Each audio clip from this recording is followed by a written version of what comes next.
کہتے میں نے سنا تھا کہ نافرمان کی روح بہت مشکل سے نکلتی ہے اور جو نیک لوگ ہوتے ہیں ان کی روح آسانی سے نکلتی ہے.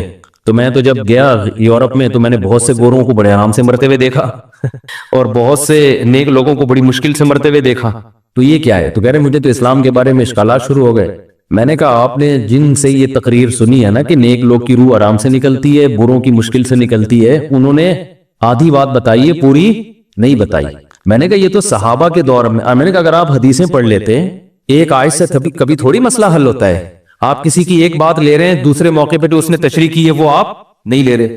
میں نے کہا معاذ اللہ، اگر کسی کی کوئی موت کی کسی کو بہت تکلیف ہو رہی ہے، یہ اس معاذ اللہ اس کے برے ہونے کی علامت ہے، تو یہ تو پھر کفر ہے. حدیث میں آتا ہے کہ آپ صلی اللہ علیہ وسلم کو موت کی تکلیف دوسروں سے زیادہ ہوئی ہے.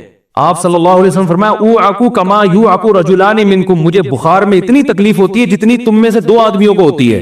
آپ پر جب بیماری آتی تھی نا، آپ کو تکلیف دوسروں سے زیادہ ہوتی تھی. اور امی عائشہ رضی اللہ تعالی عنہا فرماتی ہیں کہ نبی صلی اللہ علیہ وسلم کا سر مبارک میری گود میں تھا جب آپ کی روح نکلی ہے، اور آپ کی جو میں نے موت کی تکلیف دیکھی ہے، جس شدت میں آپ جس تکلیف میں تھے، اس کے بعد مجھے کسی کی موت کی جو آسانی سے کوئی دنیا سے گیا ہو نا، اس کے مرنے پر مجھے کبھی رشک نہیں آیا.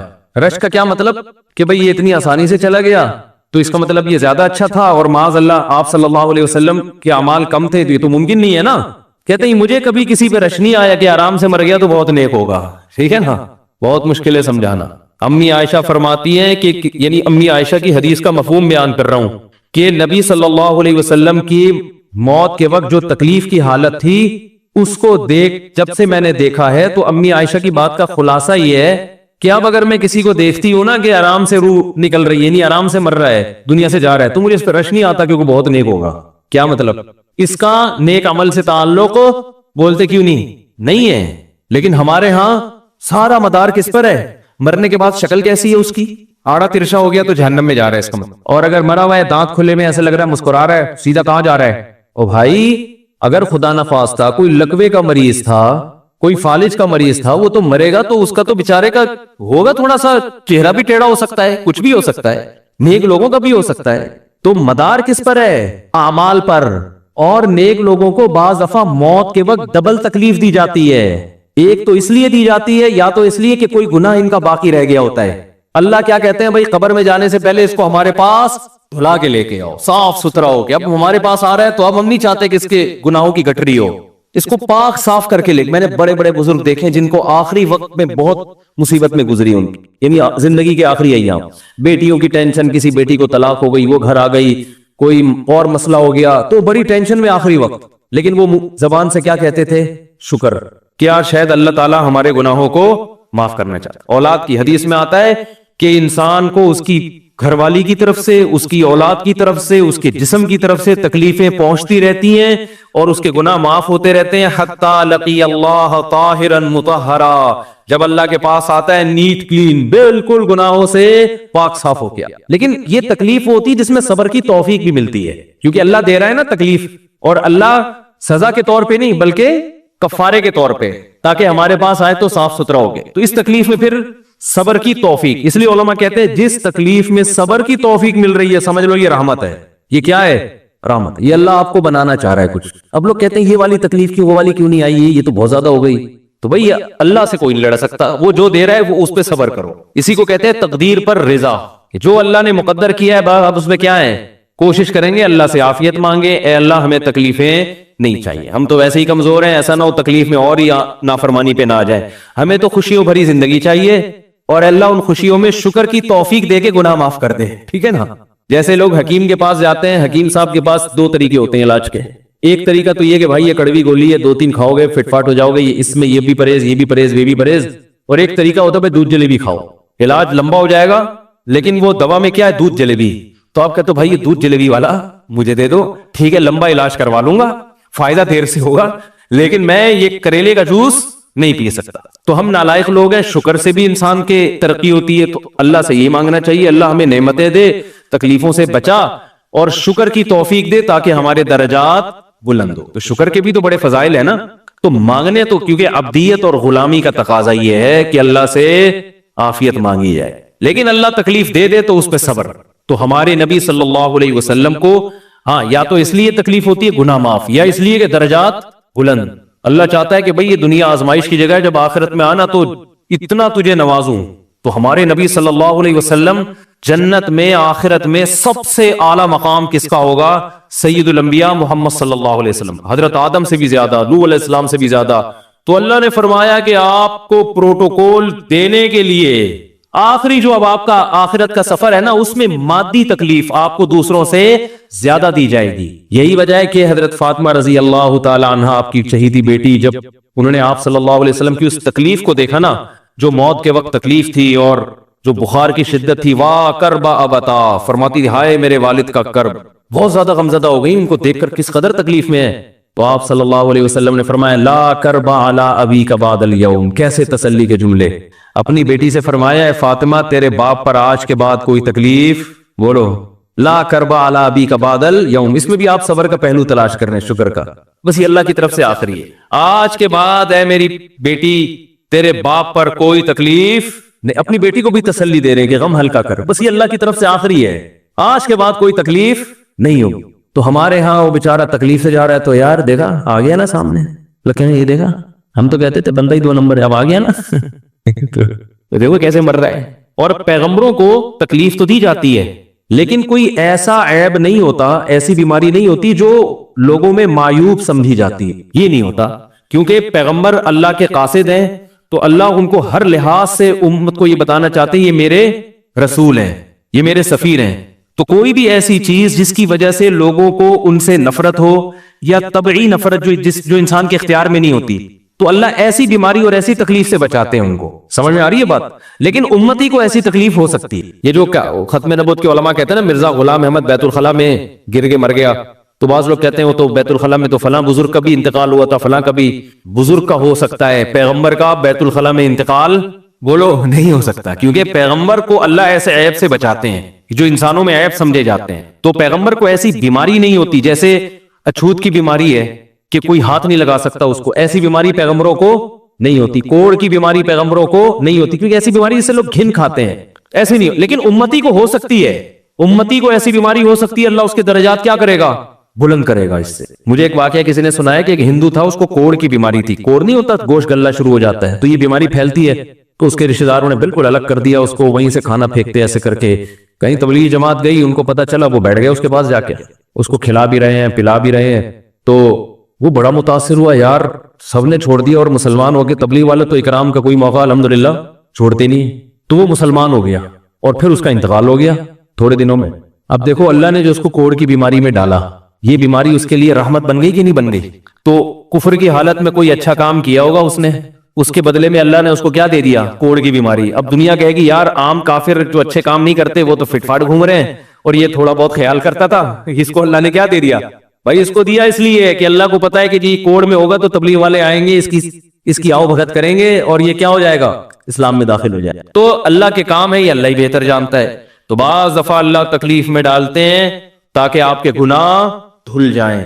تو اس لیے موت کی جو تکلیف ہے نا، اچھا اور عین ممکن ہے کوئی بہت بڑا بدماش ہو، بڑے آرام سے مر جائے اور مرنے کے بعد ایسی خوبصورت اسکن ہو جائے اس کی، کیونکہ اسکن کی اچھے یا برے ہونے کا تعلق موسم سے ہے جینے. ٹھیک ہے نا؟ جس کو برین ہیمریج ہوتا ہے تو چہرہ خراب ہوتا ہے، چاہے وہ نمازی ہو. میں نے ایسے پکے نمازیوں کو جن کی نماز کی حالت میں ڈیتھ ہوئی ہے، ان کو دیکھا موت کے بعد ان کا چہرہ کالا ہو گیا. یہ بری بات نہیں تھی، یہ کالا اس لیے ہو گیا کہ برین ہیمریج ہوا، رگ پھٹی ہے تو بلیڈنگ ہونا، اور ہارٹ اٹیک بھی ہوا پھر ان کو. تو ڈاکٹر کہہ رہے تھے ان کو جلدی دفناؤ کیونکہ یہ بہت جلدی ان کا جسم خراب ہو جائے گا. حالانکہ پھر میں نے خواب میں ان کو جنت میں بھی دیکھا. صحیح ہے نا؟ تو خام خمانہ لوگوں نے یہ چیزیں بنائی ہوئی. تبھی میت کو چھپانے کا حکم ہے، کیونکہ اکرام کرنا ہے نا، تو چہرہ مرنے کے بعد بگڑنا شروع ہوتا ہے. یہ ہر ایک کا ہوگا، چاہے نیک ہو چاہے برا. تبھی تو حکم ہے کہ اس کو جلدی دفن کرو، کیونکہ اس کی توہین ہے اب لوگوں کے سامنے رکھنا. اور ہمارے یہاں کیا ہو رہا ہے؟ باقاعدہ مردوں کے ساتھ سیلفیاں چل رہی ہیں، ناک میں روئیاں ٹھوسی ہوئی ہیں اور ویڈیو بن رہی ہے اور زیارت ہو رہی ہے، لائن لگ لگ کے پبلک دیکھ کے جا رہی ہے. کیا جاہلانہ رسم ہے یار، کیا جاہلانہ. میت میں اور دلہن میں فرق ہونا چاہیے. دلہن کی منہ دکھائی ہوتی ہے، وہ محلے پڑوس کی عورتیں آتی ہیں، بھائی دلہن آئی ہے بیوٹی پارلر سے کے دیکھ رہی ہے، تو مردے اور دلہن میں اتنا تو فرق کرو، مردے کی بھی رونمائی ہو رہی ہے. تو یہ غلط رسم ہے، انتقال ہو گیا فوراً چہرے پہ کپڑا. ہاں جو اس کے بہت قریبی لوگ ہیں, قریبی لوگ ایسا ہوتے ہیں کہ اگر وہ بدبو آ بھی رہی ہو, چہرہ بگڑ بھی جائے, ان کو نفرت نہیں ہوتی. بیٹے کو اپنے باپ سے نفرت نہیں ہوگی, چاہے جیسا بھی ہو, چہرہ جیسا بھی بگڑ جائے. وہ کہے گا یار میرا اس کا رشتہ خوبصورتی کی بیس پہ تھوڑی ہے. لیکن اجنبی لوگ جب اس کو دیکھیں گے تو چہرے کے بارے میں تبصرے بھی کریں گے. اور ایک صاحب کا انتقال ہوا, میں نے کہا جلدی دفناؤ, چہرہ نہ دکھاؤ. تو انہوں نے کہا لوگ کہیں گے یار لگتا ہے کوئی چہرہ بگڑ گیا اس لیے چھپا رہے ہیں. میں نے کہا اب تو اور چھپانا چاہیے, اس لیے کہ جس کا بگڑ جائے اس کو تو چھپائیں گے تو پھر لوگ یقیناً کہیں گے بگڑا ہوا چہرہ ہے. تو اس رسم ہی کو ختم کر دینا چاہیے. انتقال ہوا فوراً چہرے پہ کپڑا. ہاں بیوی دیکھ سکتی ہے اپنے شوہر کو, یا بیٹے ہیں, یا اس طرح جو بھائی بہن ہیں قریبی, وہ دیکھ لیں. باقی پبلک سے چھپا کے اس کو فوراً کیا کرو, دفن. اب تو قبر میں جا کے بھی دکھا رہے ہوتے ہیں. یہ اجمیوں کی گندی رسم ہے, بری رسم ہے. گندی کا لفظ میں نے تھوڑا سا زیادہ سخت استعمال کیا, لیکن مجھے اس سے زیادہ ہلکا لگ نہیں رہا کوئی لفظ. عرب میں ایسا نہیں ہوتا. سعودی عرب میں جو ہے نا, عرب لوگ بہت سی چیزوں میں ابھی بھی اسلام کے بہت قریب ہیں, بڑے خاندان. ہم لوگ چونکہ ہندوؤں کے ساتھ زیادہ رہے ہیں نا انڈیا میں, تو بہت سی چیزیں ہم نے وہاں سے کیا لی ہیں جو مذہبی لوگوں میں بھی آئی ہیں. عرب میں یہ سسٹم نہیں ملے گا آپ کو. عرب میں جب تک زندہ ہے احترام, ادب, تمیز. انتقال ہو گیا فوراً سے پہلے دفنایا. قبر پہ تختی بھی نہیں لگاتے, وہ جب جائز ہے تختی لگانا, لیکن وہ بھی نہیں لگاتے. کہہ رہے اب اس کو تختیوں کی ضرورت نہیں ہے, اب دعاؤں کی ضرورت ہے. دعائیں ہوتی رہتی ہیں ابا کے لیے, صدقات و خیرات کرتے ہیں. تب ایسا صدقے کرتے ہیں عرب کہ آپ کی سوچ ہوگی. ایسی سخاوت ہے عربوں میں, اپنے ابا کے لیے, اپنی اماں کے لیے دعائیں کرتے ہیں. وہ میں نے بتایا نا ایک واقعہ, میں نے بہت پہلے سنایا تھا. جدہ میں کسی کے یہاں ٹھہرا ہوا تھا, سعودی عرب میں, پاکستانی تھے وہ کسی عرب کے ساتھ 30 سال سے ملازمت کر رہے تھے. عربوں کا نا آپ کو ایک پہلو دکھایا جاتا ہے میڈیا پہ, جو اچھا پہلو ہے وہ نہیں دکھایا جاتا. جو اسلام کی وجہ سے ان میں خوبی ہیں وہ نہیں دکھایا جاتا. تو ایک عرب شیخ تھا جس کی, ہاں یہ ملازم. دوسرا عرب کا جو اصل کلچر آپ کو ملے گا گاؤں دیہاتوں میں. شہروں میں تو پتہ نہیں کون کون آگے آباد ہوا ہے, اس میں اچھے بھی ہیں برے بھی ہیں. کہہ رہے میں نے دیکھا کہ وہ ایک عرب شیخ اپنی فیکٹری سے نکلا, میں تو ایک بھکاری آیا, اس نے اللہ کے نام پہ کچھ مانگا. اس کے پاس پتہ نہیں تنخواہ بانٹنے نکل رہا تھا, کیا نکل رہا تھا, اس کے پاس بہت سارے پیسے تھے ریال. تو اس نے اس کو بھکاری کو دے دیے. بھکاری کو جیسے دیے, بھکاری نے, اچھا یہ عرب بھی 80 سال کا بڈھا, تو اس بھکاری نے اس کے عربی کے ماں باپ کو دعائیں دینا شروع کر دی دل سے نا. وہ پاکستانی تھا, وہ ہوشیار دعائیں دی, اللہ کرے تمہارے ابا کی مغفرت ہو جائے, اللہ کرے. تو وہ عرب کو اتنا اچھا لگا, اس نے اور دے دی. پھر وہ شروع ہو گیا, اللہ کرے تمہارے ابا وہ پھر اور دیتی. کہہ رہے اتنے پیسے اس بھکاری کو دے دیے. میں نے کہا یار یہ تو لاکھوں پتی بن گیا ہے, سارے پیسے ختم ہو گئے اس کے پاس, اور وہ گھنا دعائیں دیتا جا رہا ہے. وہ جو گھنا تھا نا وہ کیا کر رہا ہے, وہ بھی گھنا بن کے طبیعت سے دعائیں دے رہا ہے. وہ اور رونا بھی آ جاتا ہے پاکستانیوں کو, آپ کو پتا ہے. تو کہہ رہے وہ چلا گیا, پیسے ختم ہو گئے. اس عربی نے کہا اگر یہ میرے پاس اور بھی پیسے ہوتے نا, یہ دعائیں دیتا رہتا میں پیسے. بعض ایسے جذبات ہو جاتے ہیں نا انسان کے کہ اس کو لگتا ہے کہ شاید یہ دعا قبول ہو رہی ہے, بعض دفعہ ایسی کیفیات آ جاتی ہیں انسان کے اوپر. تو وہ پاکستانی تھے جنہوں نے مجھے واقعہ سنا. کہہ رہے یار ان کے اندر کوئی ان کے قریب رہے نا تو بعض چیزیں ان میں بڑی خاندانی. عربوں میں ماں باپ کا بہت احترام ہے, بہت. جتنے کسٹمر کے ساتھ بدتمیز ہوتے ہیں نا, باپ اور ماں کے ساتھ اتنے ہی اچھا سلوک کرتے ہیں. ایسا نہیں ہے جیسے زبان چلا دی اور یہ کر دیا. باپ بیٹھا ہوگا, سب چپ کر کے آرام سے بیٹھے ہوں گے کہ باپ یہ بول بیٹھا رہا ہے. ہمارے یہاں بیٹا باپ لگ, میں تو لوگوں سے پوچھتا ہوں یہ پہلے کیوں, کہ مجھے ایسا لگ رہا ہے آپ کا بچہ آپ سے پہلے پیدا ہو گیا, یعنی وہ باپ بنا ہوا ہوتا ہے. ٹھیک ہے نا, باتیں ایسے کر رہا ہوتا ہے کہ جو بیٹا ہے وہ باپ لگ رہا ہے, جو باپ ہے وہ بیٹا لگ رہا ہے. تو خیر کہاں سے کہاں بات چلی گئی, کیا بات کر رہا تھا. ارے یار یہ تو موضوع کو کوئی پکڑ کے رکھے, یہ بہت بڑی جاہل پیر کی بات تو میں نے شروع کی تھی, شیطان ہوا وغیرہ سب ہو گیا. ہاں یہ بات چل رہی تھی کہ موت کی تکلیف اگر کسی کو ہوتی ہے, میں یہ بتا رہا تھا کہ اسلام کی باتیں اللاجیکل بات اسلام نہیں کرتا. ہاں مذہبی لوگ بعض دفعہ ایسی باتیں کر کے لوگوں کو بیوقوف بنا دیتے ہیں, قرآن کی آیتوں کی غلط تفسیر کر لیتے ہیں کہ بھئی وہ اتنی تکلیف سے مرا, اس کا مطلب وہ جہنم میں جائے گا, وہ نیک آرام سے مر گیا. تو قرآن و سنت سے ملتا ہے کہ نیک لوگوں کو موت کی تکلیف بہت دفعہ ہوتی ہے, زیادہ بہت دفعہ نہیں بھی ہوتی. اب یہ نہیں کہ کوئی آرام سے مر گیا تو آپ کہیں سیدھا جہنم میں گیا, اس کو تو تکلیف ہی نہیں ہوئی, یہ بھی ضروری نہیں ہے.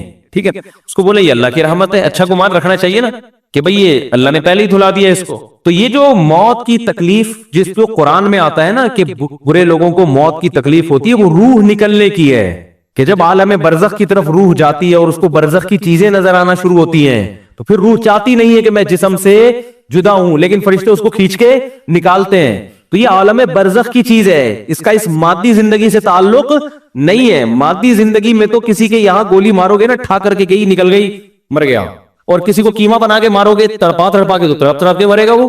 مادی زندگی میں کسی کو آگ میں پھینکو گے تو جل کے مرے گا, چاہے نیک آدمی ہو, اور کسی کی گردن اڑاؤ گے تلوار سے تو 1 منٹ میں کیا ہو گیا؟ ختم. لیکن جو اس کی روح نکل رہی ہے خدا کے پاس جا رہی ہے وہ منظر نافرمان کا بہت ہی بھیانک ہوتا ہے.